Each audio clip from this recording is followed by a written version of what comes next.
1장 1절부터 8절까지 그리고 오늘 읽은 14절까지의 말씀이 전체적으로 다 기도에 관한 말씀입니다. 1절부터 8절까지 말씀을 조금 더 생각할 부분이 있는데요. 항상 기도하고 낙심하지 말아야 된다라고 말씀을 하시는데, 여기 낙심하지 않는다는 말씀은 여러 가지 생각해 볼 수 있지만 본문의 1절부터 8절까지의 말씀을 볼 때에 특별히 8절의 마지막 부분에 예수님께서는 그러나 인자가 올 때에 세상에서 믿음을 보겠느냐라는 말씀을 주셨어요. 그러면 이 예수님이 재림의 때를 말씀하는데, 이것과 연결시켜서 낙심하는 것을 생각한다고 하면 결국은 예수님이 재림하실 때가 가까이 오면 환난이 많다 그랬죠. 예수를 믿기가 정말 어려워지는 시대가 된다는 겁니다. 여러분, 지금 이 시대를 살펴보면 예수님을 믿는 것이 점점 어려운 시대가 돼가고 있어요. 동성연애를 합법화시킨 그런 나라들을 살펴보면 어디 가서 내가 예수 믿는 사람입니다, 이거를 말하지 못하는 세상이 되어버렸어요. 어디 가서 성경 말씀이 이렇게 우리에게 가르쳐주고 있습니다, 이것도 말하지 못합니다. 전도는 더더욱 금지되는 상황입니다. 그러니까요, 내가 예수를 믿는다, 또 하나님 말씀이 이렇게 써 있다 하는 것을 공공연하게 사람들이 있는 데서 밝히면 그게 죄가 됩니다. 그래서 그런 사람들을 감옥에 가두고, 나는 동성연애가 죄라고 성경에서 말했기 때문에 그냥 그대로 믿는다, 동성연애는 죄다, 이런 말을 할 수가 없어요. 그런 것은 동성연애 하는 사람들을 혐오감을 갖게 하고 차별하는 것이다 해서 심각한 죄라고 하면서 많은 벌금을 물리거나 또 감옥에 가두거나 직장에서 쫓겨나거나 이렇게 되어집니다. 여러분, 내가 예수 믿는 것 때문에 직장에서 쫓겨난다? 상상이나 했던 일입니까? 그런데 이제 시대가 그렇게 되어버렸어요. 학교에서 아이들한테 동성연애를 가르치면 부모가 나는 그거 우리 아이들한테 그런 거 가르치는 거 싫습니다, 이거를 반대를 못하게 돼 있어요. 교회에서 세운 학교에서도 그런 내용을 가르치지 않으면 학교가 문을 닫아야 됩니다. 아이들을 가르칠 데가 없어요. 믿음을 가지고 내가 교회에서 세운 학교에서 하나님 말씀에 합당하게 아이들을 가르쳐야지, 이런 사명을 가지고 그런 미션 스쿨에서 교사 일을 하는 선생님들도 이런 것은 우리가 성경에 합당하지 않으니까 가르치면 안 됩니다, 말할 수가 없습니다. 그럼 그 사람은 학교에 나올 수가 없어요. 아이들이 학교에서 그런 걸 배우니까요, 나는 여자로 태어났지만 남자로 살고 싶다, 나는 남자로 태어났지만 여자로 살고 싶다, 그래서 수술을 해야 되겠다, 남자가 여자 되는 수술을 하고 여자가 남자 되는 수술을 할 때 여러분, 부모가 반대하면 그 부모는 부모 자격이 없다는 겁니다. 부모를 감옥에 가두거나 벌금을 물리거나 이렇게 해야 돼요. 아이들한테 하나님을 믿어야 된다, 이걸 가르쳐가지고 교회를 데리고 가면 아이들이 스스로가 깨달아 가지고 나는 예수 믿어야지, 나는 교회 다녀야지, 이걸 스스로가 결정하지 않는 한 부모가 데리고 가면 아동을 학대하는 죄라고 하면서 그 부모로부터 아이를 빼앗아 갑니다. 이런 법이 이미 많은 나라에서 만들어져서 실행되고 있으니 여러분, 그런 세상에서 예수 믿는 게 얼마나 어렵겠습니까? 그러면 이걸 어떻게 이겨야 되느냐? 기도로 그걸 이겨야 된다는 거예요. 그래서 1절부터 8절까지 항상 기도하고 낙심하지 말아야 된다. 기도를 해야 낙심하지 않게 되는 거예요. 낙심할 일들이 많이 생기는데 그걸 기도를 통해서 이겨야 된다는 겁니다. 그러니 여러분, 기도가 얼마나 중요한 것이겠어요? 그런데 세상이 그렇게 되어질 때, 그런 손해를 보고 그런 엄청난 어려움을 겪게 되어질 때에 사람들이 기도를 안 한다는 겁니다. 믿음을 가진 사람을 보기가 어려워진다는 겁니다. 무슨 얘기예요? 예수 믿는 게 힘드니까 안 믿는 사람들이 이제 자꾸 생긴다는 겁니다. 믿는 사람조차도 그 믿음을 버리는 일이 자꾸만 생기고 기도는 더더욱 하지 않게 된다는 겁니다. 그래서 기도가 정말 중요하다는 거, 평소에 우리가 기도로서 열심히 내 자신을 훈련을 시키는 게 필요한데, 여러분, 예수님이 죽기 전날 밤에 겟세마네 동산에 뭐 하러 가셨어요? 기도하러 가셨죠. 그때 예수님의 기도의 제목이 뭡니까? 내일이면, 아니 오늘 밤이면 이제 죽이려고 하는 사람들에 의해서 잡혀가실 겁니다. 그래서 십자가의 죽음을 당했어야 되는데 인간적으로 예수님은 그게 너무나 힘들었잖아요. 그래서 할 수만 있으면 이 잔을 내게서 옮겨달라고 하나님 앞에 간절히 기도하지만 그게 하나님 뜻에 합당하지 않다는 걸 알기 때문에 기도가 내용이 바뀌죠. 나의 뜻대로 하지 마시고 아버지 원대로 하옵소서. 이 하나님의 뜻대로 순종해서 십자가의 길을 가기 위해서는 기도하지 않으면 안 되었어요. 그렇기 때문에 결국은 십자가를 짊어지고 죽음의 길을 가셨고 저와 여러분을 구원하는 일을 이루셨습니다. 만약 예수님이 그 밤에 기도하지 않고 나 무서워서 도망가야 되겠다 그랬으면 저와 여러분은 구원을 받을 수가 없었겠죠. 너무나 절박하고 너무나 안타깝고 너무나 괴로운 그 심정을 가지고 예수님은 기도의 자리로 가셔서 기도로 싸웠고, 그래서 결국은 하나님의 뜻을 따라서 내가 죽는 것, 그 엄청난 고난의 길을 가는 것, 이걸 결단하셨기에 우리를 구원하셨어요. 이 마지막 시대를 살아가면서 우리나라도 그런 법이 언제 통과될지 모릅니다. 여러분, 대구에서 지난주 중에 대구에서 동성연애를 하는 사람들이 퀴어 축제라는 걸 진행을 한 것 같아요. 그런데 여러분, 거기가 그 시장이 누구죠? 대구 시장이 홍 누구죠? 예? 예. 그 양반이 처음에는 그게 아니고 저 이슬람 사원 건축하는 거를 찬성을 계속하는 발언을 하더니 동성연애는 좀 반대를 했던 것 같아요. 그래서 시에서 원래 그 사람들 축제를 허락해 주지 않았어요.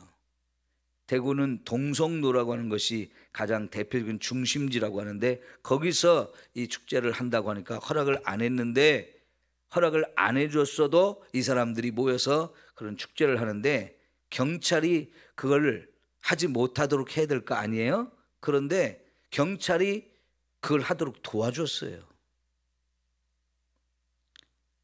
도로를 점령하고 거기서 퍼레이드를 하는데 시내버스나 이런 대중교통을 이용하는 사람들이 타고 다니는 버스는 그 사람들이 퍼레이드를 하는 곳에 들어오지 못하도록 길을 막아주고, 오히려 와서는 안 되는 그 사람들이 퍼레이드를 하기 위해서 타는 트럭, 그 트럭에 올라서 온갖 음란한 짓을 하는 그 트럭은 들어오도록 허락을 해줘가지고 축제가 일어났거든요. 근데 서울시청에서도 금년에 또 하겠다고 이렇게 신청을 했다가 허락이 안 됐어요, 동성애 축제가. 그러니까 이 사람들이 을지로라고 하는 곳에서부터 그러면 퍼레이드를 15만 명을 모아서 하겠다라고 허락이 안 된 이 행사를 억지로 하겠다는 겁니다. 7월 1일 날.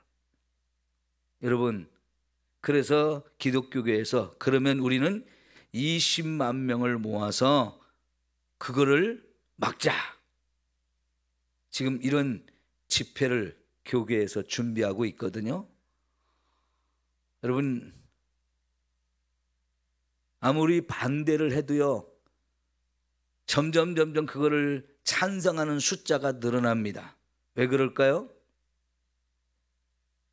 언론이 자꾸 그런 것들을 부추겨주기 때문입니다. 여러분, 지금 네이버,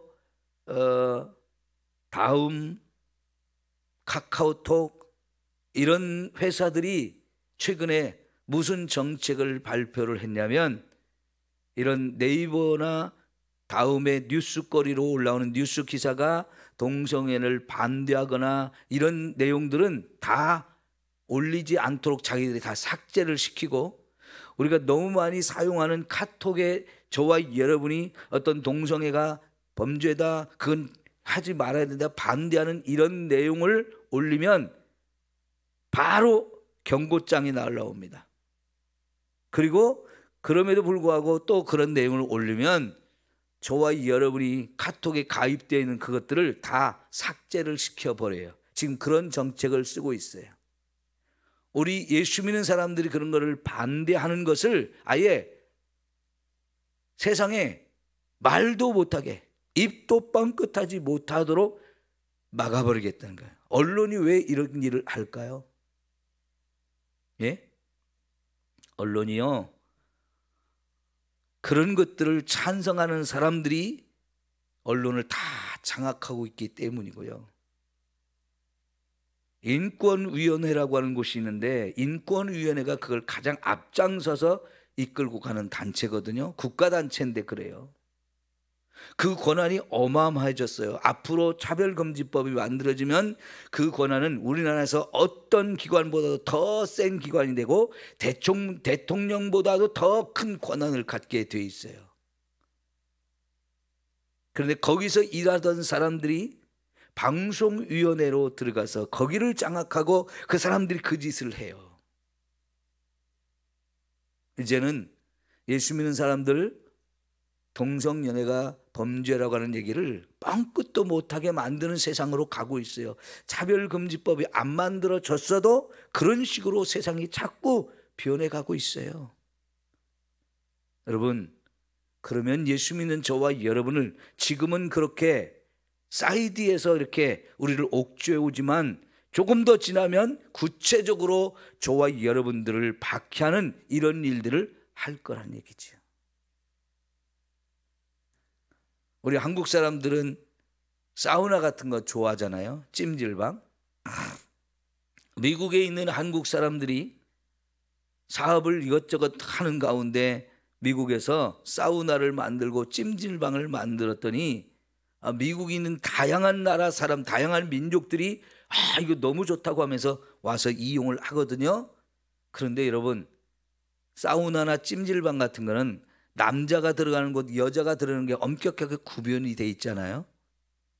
그런데 이제 그런 데서는요, 남자가 이용하는 곳에 나 여자야 하고 여자가 들어와도 막을 수가 없고요, 여자들이 이용하는 곳에 남자가 나 여자야 하고 들어와도 막을 수가 없어요. 그렇게 막았다가 고발을 당해서 재판이 결과가 나왔는데요, 그거 사우나 운영하는 사람이 잘못했다는 거예요. 그래서 벌금을 어마어마하게 물리는 거예요. 상상할 수 없을 만큼의 큰 액수로 벌금을 물리니까 여러분 문을 닫을 수밖에 없어요.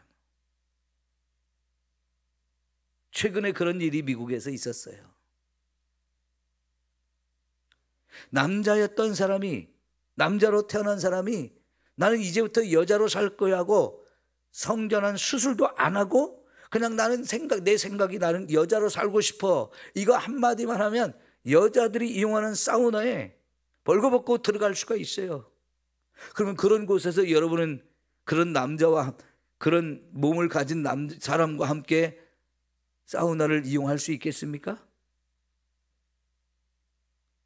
여러분, 미국에서는요, 그런 짓을 하는 사람이 죄인이 아니고 그거를 남녀를 구분해서 당신은 여탕에 들어올 수가 없어 하는 주인이 죄를 범하는 것이 되어서 어마어마한 벌금을 물고 결국은 문을 닫아야 되는 이런 상황이 되는 거예요.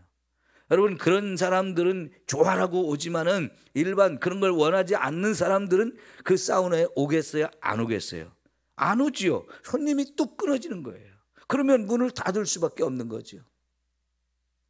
믿음을 가지고 내 양심을 따라서 이렇게 사업을 하고 무슨 일을 한다는 거 불가능한 세상이 되어버렸단 말이죠.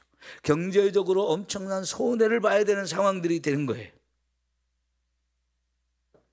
이제 우리나라도 그렇게 되어질 가능성이 너무나 많아지고 있어요.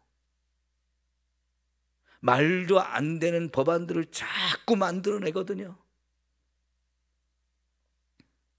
자, 여러분, 오늘 말씀에 보면 이제 다른 기도에 대해서 다른 얘기를 주님이 또 말씀하십니다. 자기를 의롭다고 믿고 다른 사람을 멸시하는 자의 기도.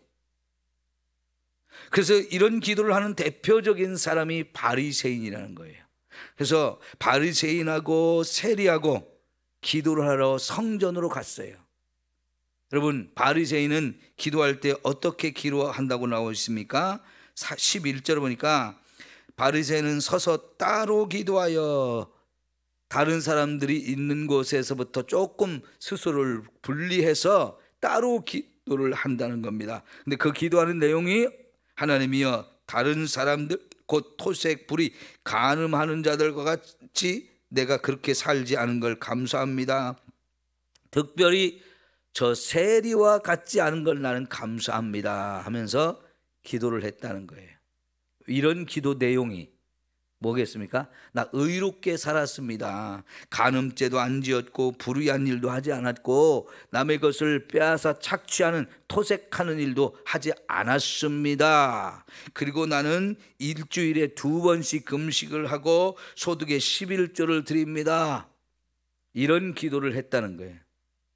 근데 이런 기도가 하나님께 나 의롭게 살았죠? 보세요, 내가 얼마나 의로운 사람인지. 그렇게 하나님 앞에 자기를 높이면서 자기가 의롭게 살았다고 자랑하고 있는 거예요.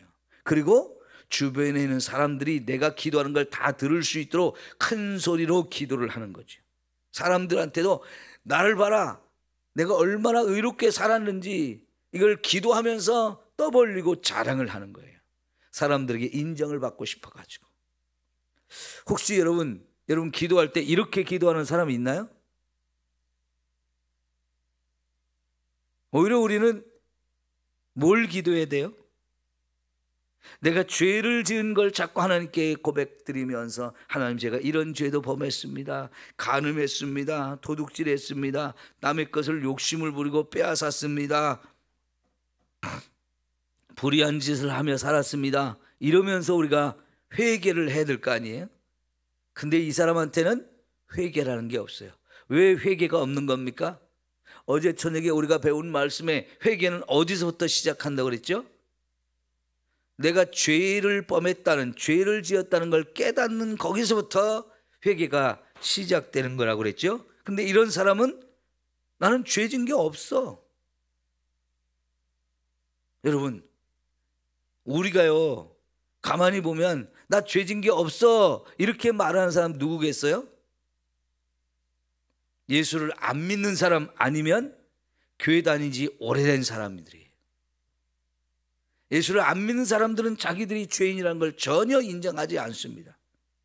그런데 또 여러분, 희한하게 교회를 오래 다니는 사람들 중에 나는 회개할 것이 없다라고 생각하는 사람들이 꽤 있어요. 그래서 회개를 안 하면서 신앙생활하는 사람들이 꽤 있다는 얘기예요. 이 바리새인들이 얼마나 하나님 앞에서 말씀대로 살려고 노력을 한 사람인지 우리는 알잖아요. 정말 말씀대로 살려고 노력을 많이 하는 사람들이에요. 그 생각은 참 맞습니다. 말씀대로 살아야 된다는 거, 그걸 노력한다는 건 정말 감사한 일이에요. 그런데 여러분, 아무리 우리가 말씀대로 살려고 노력하고 또 노력해도 결국은 돌아보면 이것도 못했네, 저것도 못했네, 이걸 깨닫게 돼요. 그게 로마서 7장에 사도 바울이 고민하는 내용이잖아요. 여러분, 사도 바울은 예수를 믿기 전에 바리새인 중에 바리새인이라고 말할 만큼 철저하게 바리새인으로 살면서 하나님 말씀대로 살려고 정말 애를 썼던 사람이에요. 누구보다도 더 열심히 그렇게 했어요. 그러니까 예수님을 믿기 전에는 자기가 얼마나 죄인인지를 몰랐어요. 그런데 딱 다메섹으로 가던 도중에 찾아오신 예수님이 왜 네가 나를 핍박하느냐라고 말씀을 하셔요. 자기는 하나님을 위해서 그런 일을 했다고 했는데 그게 결국은 하나님을 대적하고 하나님을 핍박하고 하나님을 뒷발로 차는 이런 짓을 했다는 걸 말씀하시니까 이게 얼마나 큰 죄예요. 그죠? 그때부터 자신이 죄인이라는 걸 깨닫고 고백하면서, 여러분, 내가 정말 마음으로는 하나님의 법을 섬기려고 그렇게 몸부림을 치는데도 결론적으로 또 살펴보니까 육신의 법을 따라갔어요. 내 마음이 원하고 육신이 원하는 죄의 길로 갔다는 걸 깨달으면서 오호라 나는 곤고한 자로다, 이렇게 고백할 수밖에 없었고요. 나는 죄인 중에 괴수입니다, 이런 고백을 할 수밖에 없었어요. 아니, 자기가 정말 말씀대로 살려고 노력하지 않아서 죄인인 게 아니고, 그렇게 노력을 하는데도 불구하고, 그렇게 소원을 하는데도 불구하고 안 되는 거예요. 말씀대로 살지 못하는 거예요. 이게 사실이거든요. 그런데 바리새인들은 말씀 앞에 자기가 서서 자신을 살펴보는데 게으른 겁니다. 자기는 말씀대로 살았다고 교만하죠. 의롭다고 하나님께 가서 자랑까지 하는데, 여러분, 말씀으로 나를 비춰보게 되면 결국은 우리가 너무나 큰 죄인이라는 것을 깨닫게 되는 거거든요. 근데 자기를 비춰보는 일을 안 하는 거지요. 우리 여자분들은 거울을 참 많이 보잖아요. 여자분들은 나이를 먹어도 여자잖아요. 그러니까 자꾸 거울을 자꾸 봐요. 왜 봅니까? 내 모습이 어디 추한 것이 있는가, 좀 흩어진 것이 있는가 살펴가지고 항상 깨끗하고 단정하게 하려고 열심히 거울을 보면서 살펴보잖아요. 말씀은 곧 우리의 거울이에요. 말씀으로 나를 자꾸 비추어서 내가 말씀대로 살지 못한 죄들을 찾아서 회개하는 것이 필요하거든요. 근데 그런 죄를 고백하면서 하나님 불쌍히 여겨달라고 기도하는 사람이 누굽니까? 세리예요, 세리. 여러분, 참 감사한 것은 이 세리가 성전에 와서 기도한다는 거예요. 우리가 생각할 때 세리 같은 사람은 이제 말씀 무시해버리고 나 하나님 무시해버리고 나 돈이 최고다 하면서 말씀대로 사는 걸 포기하고 세리가 된 사람이잖아요. 그것 때문에 손가락질을 당하고 욕을 먹고 무시당하고 따돌림 당하고 이래도 나는 돈이 최고야 하면서 사는 사람이거든요. 근데 어쩌다 보니까 그 세리도 하나님의 성전에 기도를 하러 왔더라는 거예요. 여러분, 이게 정말 놀라운 일이에요. 그리고 그가 기도할 때 바리새인처럼 기도하지 않고 저 구석에 사람들이 없는 곳으로 피해 가서 거기 하늘을 쳐다보지도 못하고 그냥 엎드려서 하나님, 제가 죄인입니다, 내가 나를 불쌍히 여기소서 하면서 하나님이 이 죄인을 불쌍히 여기서 용서해 주시고 받아달라고 자기가 얼마나 부끄러운 죄인인지를 솔직하게 고백하잖아요. 예수님은 이런 기도를 하라고 그래요. 내가 얼마나 죄인인지를 깨닫고 그 죄를 하나님 앞에 가서 고백하면서 그 죄를 용서받기 위해서 몸부림치는 이런 기도를 하라는 거예요. 하나님 앞에서나 사람 앞에서 자기를 높이면서 그 의로운 채 거룩한 채 하는 거 아무 의미가 없다는 거죠. 누구도 인정하지 않는다는 거죠. 그러나 하나님 앞에 가서 자기를 정말 낮추고 부끄러운 죄인이라는 걸 고백하는 이 사람은 하나님이 진정으로 그 죄를 다 용서해 주시면서 너는 이제 의로워졌다.